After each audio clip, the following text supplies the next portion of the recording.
మా వైఫ్ కూడా అంది. ఇప్పుడు సినిమాలు లేవు 6 నెలల నుంచి ఆడపిల్ల ఏం చేద్దాం ఏంటంటే చెప్పా. ఎప్పుడు అది? ఇది అప్పుడు చిరంజీవి గారితో ఉన్నప్పుడే. అన్నయ్య ఇలా ఫీల్ అవుతుంది మా ఆవిడంటే, నీ సినిమా అంటే ఇష్టమా అన్నారు. చాలా ఇష్టం అన్నయ్య అంటే, ఆ ఇష్టం పోయేదాకా అలా పెట్టుకో, ఇండస్ట్రీలో ఎప్పుడు నీకు వేషాలు ఉంటాయని చెప్పారు. ఓకే. ఆ ఒక్క మాటతో అది పోయింది. ఇంక ధైర్యం ఇచ్చారు. ఈ ఒకవేళ వేషాలు లేకపోతే ఏంటని. అది కాకుండా అండి, నన్ను ఇంతకాలం ఇండస్ట్రీలో ఉంచింది కాల్ షీట్ చూడటం అనే ఎక్స్ట్రా జాబ్ కూడా అండి. అది ఎలా అంటే, ఇప్పుడు అన్నయ్య సినిమాలు, బాలకృష్ణ గారి సినిమాలు, ఈ సినిమాల్లో నేను హీరో తమ్ముడుగాను, లేకపోతే విలన్ కొడుకుగాను, లేకపోతే హీరో సిస్టర్ హస్బెండ్ గాను ఇలాంటి వేషాలు వేసుకుంటూ వచ్చాను. అంటే అటు పాజిటివ్ ఇటు నెగిటివ్ అన్ని రకాలు చేశాను. తమిళ హీరో చేశాను, విలన్ గా చేశాను. అలా చేసుకుంటూ వెళ్తుంటే సడన్ గా ఏమైందంటే చరణ్, నెక్స్ట్ జనరేషన్ వచ్చింది. మహేష్ బాబు, ఎన్టీఆర్ వీళ్ళందరూ వచ్చారు హీరోలుగా. వచ్చాక ఇప్పుడు నేను వీళ్ళకి బాబాయ్ వేసి స్టేజ్ లేదు, ఆ హీరోలకి తమ్ముడిగా వేసి స్టేజ్ లేదు. నాకు వయసు వచ్చింది. అక్కడ గ్యాప్ వచ్చిందండి. మీకు కూడా జనరేషన్ గ్యాప్ లాంటిది వచ్చింది. జనరేషన్ గ్యాప్ వచ్చింది. నాకేం వేషం ఇవ్వాలన్నది నాకే అర్థం కాదు. నేను వెళ్ళి ఏ వేషం అడగాలి? ఇప్పుడేమో ఈ మన ముందు పెరిగిన హీరోలనేమో ఫ్రెండ్ వేషాలు అడగలేము, వాళ్ళకి బామ్మర్ది క్యారెక్టర్లు చేయలేము, ఫాదర్ క్యారెక్టర్ చేయలేము. ఆ గ్యాప్ లోనే నేను టీవీ సీరియల్ చేయాల్సి వచ్చిందండి. సినిమాల్లో గ్యాప్ వచ్చి ఆ టైంలో రవితేజ డేట్లు చూడగానే ఏదో ఒక బిజినెస్ ఖాళీగా ఉండటం కన్నా తన పని మీద ప్రొడ్యూసర్ని కలవటం, డైరెక్టర్ని కలవటం, షూటింగ్కి వెళ్ళటం కొంచెం బిజీగా ఉండేది. ఇది పోయింది, ఈ డైవర్షన్ పోయింది, వేషాలు ఏమన్నా ఇది పోయింది. అంటే మీ పరిస్థితిని చూసి తనే అది సజెస్ట్ చేశాడు? అలా కాదు, నేను బిజీగా ఉన్నప్పుడే చేశాడు. చేస్తే నేను ఆలోచించలేదు ఇంకా, వెంటనే ఓకే అన్న. ఆ తర్వాత నాకు అది హెల్ప్ అయిందే తప్ప దానివల్ల నాకు ఏం నష్టం జరగలేదు. ఇప్పుడు నేను మీకు తెలుసు కదా, మెయిన్ క్యారెక్టర్ సినిమాలు కూడా చేస్తున్నా. అంటే ఇప్పుడు ఎవరన్నా కథ చెప్పాలనుకోండి హీరోకి, నా దగ్గరికి వచ్చి చెప్తారు కదా ఆటోమేటిక్గా. వాళ్ళు ఏంటంటే ఈడికి కూడా క్యారెక్టర్ ఇచ్చేస్తే ఈడ హీరోని ఓకే చేస్తాడని రాంగ్ దీంట్లో వస్తారు వాళ్ళు. సాధారణంగా వచ్చేది అలాగే వస్తారు కదా. నేను చాలా మంది మా హీరోల సినిమాలో అసలు ఉండండి, అది చెప్తే నేను నీవు ఇప్పుడు నీకు ఈ వేషం కోసం నీకు ఓకే చేశాను అనుకుంటారు. అలా వద్దులే, నాకు సరిపోయి క్యారెక్టర్ ఉంటే నాకు అంతే తప్ప అదేదో ఇంకో పెద్ద హీరో ఇంకో పెద్దగా ఆర్టిస్ట్ చేయాల్సిన క్యారెక్టర్ తగ్గించి నాకు ఇచ్చి అలా వద్దని చెప్తాను. హీరోలు కూడా మీరు చేయండి సార్ బాగుంటుంది, మీకన్నా ఆడు పెద్ద ఆర్టిస్ట్ చేయండి సార్ అని అడుగుతుంటారు. ఎందుకులేండి అన్ని వరుసగా అన్ని సినిమాల్లో ఎందుకు, వేరే సినిమా చేద్దాం. ఇప్పుడు ఎంతమంది ఉన్నాయి అట్ ప్రెజెంట్ మీ చేతుల్లో? వెంకటేష్ బాబు, నిఖిల్, రాజ్ తరుణ్, సితారా, జయసుధ, నవీన్ చంద్ర, ఇంకా ఈ కొత్త హీరోలు ఇద్దరు, శాండీ ఉన్నాడు కదా, జార్జి రెడ్డి హీరో, సందీప్ చాలా మంది ఉన్నారు. ఓకే.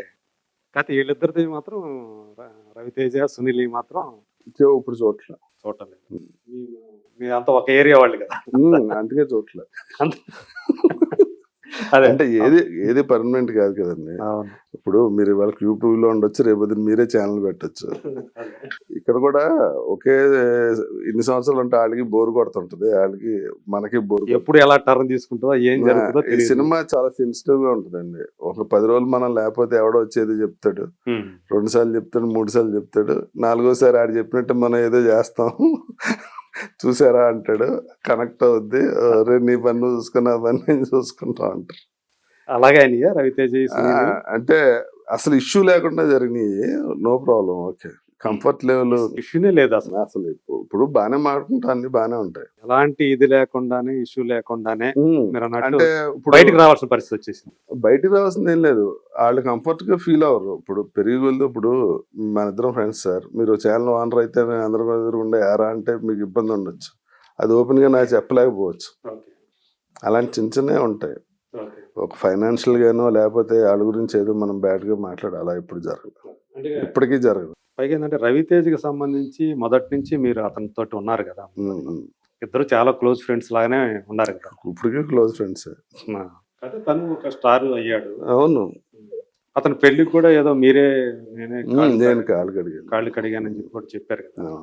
సో అంత ఇది క్లోజ్నెస్. ఏమండి అన్నదమ్ములు మూడు పెళ్ళి ఇడిపోతున్నారు, ఇవన్నీ పెద్ద ఇష్యూస్ ఏం కాదు. అదే అంటే అవతల అది ఏమవుతుందంటే ఇండస్ట్రీలో ఏదో ఒకటి అవుతుందండి. ఇప్పుడు దానికి ఏముంది, ఇప్పుడు ఇప్పుడు మూడు పెళ్ళి ఇడిపోయారంటే ఎందుకు ఇడిపోయారు అనేది వాళ్ళిద్దరికి తెలుసు, ఊరందరూ తెలియదు కదా.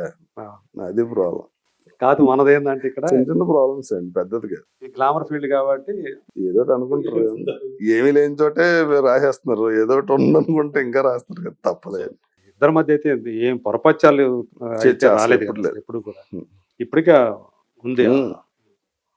అంటే ఫ్యామిలీస్ మధ్య మా పిలుచుకోవడాలు. ఇంట్లో ఏ ఫంక్షన్ ఉన్నా వస్తారు అందరూ. అదే. పిల్లలు అయితే పిల్లలు కూడా వస్తారు, సునీల్ ఫ్యామిలీ అందరూ.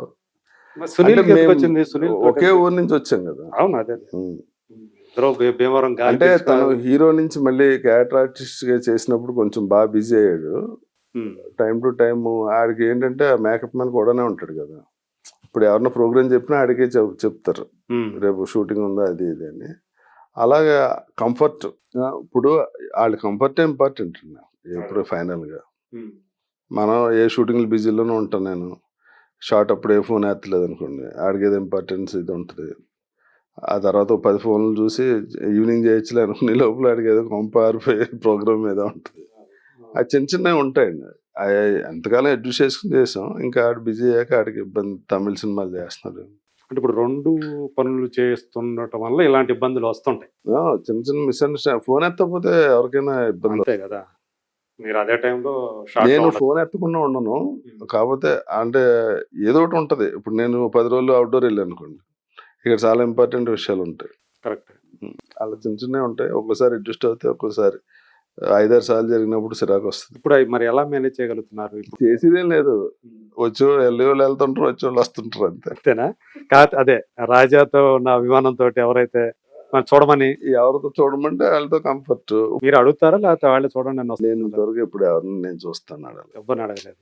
అదే మనకి అది కాదు కదా ప్రొఫెషన్ యాక్చువల్గా. ఇప్పుడు అది సీరియస్ అనుకోండి, యాక్టింగ్ మానేసి అందులో ఉంటే అది సీరియస్ గా తీసుకోవచ్చు. ఫస్ట్ అయితే హీరో కావాలనే కదా వచ్చారు. హీరో కాదండి, నాకు అంత ప్యాషన్ ఉంటే గ్యారెంటీ ఇప్పుడు ఫీల్ అవుతుంటా. నేను సీరియస్ గా తీసుకుని ఉంటే ఇంకా బెటర్ పొజిషన్ లో ఉందనేమో, సీరియస్ గా తీసుకోకుండా ఇలా ఉన్నానేమో అనిపిస్తుంది. అంటే మిమ్మల్ని సినిమాల్లోకి మీరు వస్తానన్నప్పుడు సపోర్ట్ చేసిన వాళ్ళు ఎవరు ఉన్నారు? మీ ఫ్యామిలీ సపోర్ట్? అంటే మా ఫ్యామిలీ ఎవరు ఇప్పుడు సినిమాలు కూడా చూడరండి. ఇప్పుడు మా పిల్లలు కూడా పెద్ద నేను యాక్ట్ చేసిన సినిమాల్లో మామూలుగా చెప్తున్నా, మా ఫ్యామిలీ బ్యాక్గ్రౌండ్ లో ఎవరు సినిమా సంబంధించిన వాళ్ళు ఎవరు. మీ ఇద్దరు అమ్మాయిలు కూడా అసలు నాకు ఫోన్ చేస్తారు, ఇదేంటి ఈ సినిమాలో ఉన్నానని చెప్పలేదేంటి, బానే ఉంది కదా వేషం అంటారు ఫోన్ చేసి. సినిమా చూస్తానే ఇవన్నీ ఇంట్లో ఏమి షేర్ చేసుకోరు. ఇంట్లో అసలు సినిమా ఇది వాతావరణం అసలు ఉండదని, సినిమా గురించి డిస్కషన్ ఉండదు, అంతా బయటే. అసలు వాళ్ళు కూడా నన్ను ఏం అడగరు, నేను వాళ్ళ గురించి ఏం చెప్పను. మా మనలు కూడా పెద్ద నేను సినిమా యాక్టర్ అని ఏం అనిపించదు వాళ్ళకి. వాళ్ళకి సినిమాలు చూస్తారు, ఇడుగు తాత వచ్చారు అంటారు, అంతే. ఎక్కువ సీరియస్ గా తీసుకో. అది ఎలా అయిందంటే అండి, నేను క్లాసికల్ డాన్స్ ఇష్టం అండి బాగా.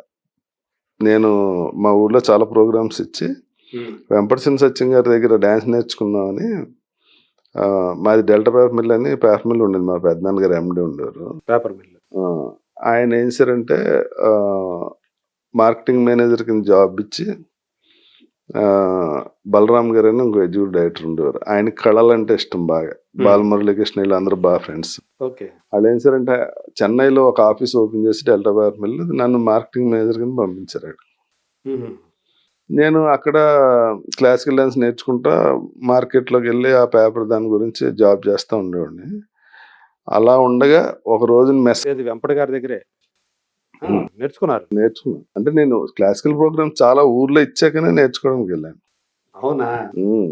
తర్వాత నేను రోజు భోజనం చేస్తుంటే వాడు వచ్చి అసిస్టెంట్ డైరెక్టర్, సార్ హీరో కోసం ఎదుగుతున్నారు, మీరు బాగుంటారు చేస్తారా సార్? సరే అని వెళ్తే ఆయన లేదు డైరెక్టర్ గారు, కార్డు ఇచ్చి వచ్చా. నా అసలు పేరు రమేష్. మొన్నాడు అప్పుడు సెల్ ఫోన్స్ ఏం లేవు, ల్యాండ్ లైనే. ఫోన్ చేసి రమ్మంటే వెళ్ళా. ఎవడో నువ్వు అన్నాడు. ఆయన సాంబశివరావు అని ఈనాడు అయి తీశారు, పెద్ద director. National film development corporation వాళ్ళు ఆయనకి లోన్ ఇస్తాం సినిమా కంటే, కథ ఓకేంది, రేవతి హీరోయిన్, 80+ లో ఉన్నారనుకుంటా. మధు అంబట్ ఏమో ఇది కెమెరా. చూసి నువ్వెవడో అన్నారు.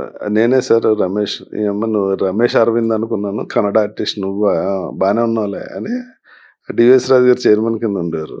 వెళ్ళి ఆయన కనిపించాను. కనిపిస్తే నీ కాలితే తీసుకో, ఈడు మా ఊరుడే, మా చుట్టం, నీకు అవసరమైతే తీసుకో. పదాలు తెలియని పెదవులకు అమృత వాక్యం అమ్మ. సంతానలేమి సమస్యతో బాధపడుతున్న ప్రతి స్త్రీమూర్తి బాధను మేము అర్థం చేసుకోగలం. 49 వరల్డ్ బెస్ట్ ఎంబ్రియాలజీ ల్యాబ్ మరియు జిల్ట్రిక్స్ అలారం సిస్టాన్ని మొట్టమొదటిసారిగా ఏపీ మరియు తెలంగాణలో ఈ నెల 9న ప్రముఖ సినీ నటి స్నేహ, స్పెయిన్ దేశానికి చెందిన international senior embryologist Javier Herrera గారు ప్రారంభించారు. ఈ శుభతరుణంలో రక్త పరీక్షలు, AMH test, RBS, semen analysis, ultrasound scan, follicle scan ఈ నెల 31 వరకు ఉచితంగా అందిస్తుంది. 49 49 అంటే సంతానం, 49 అంటే సంతోషం.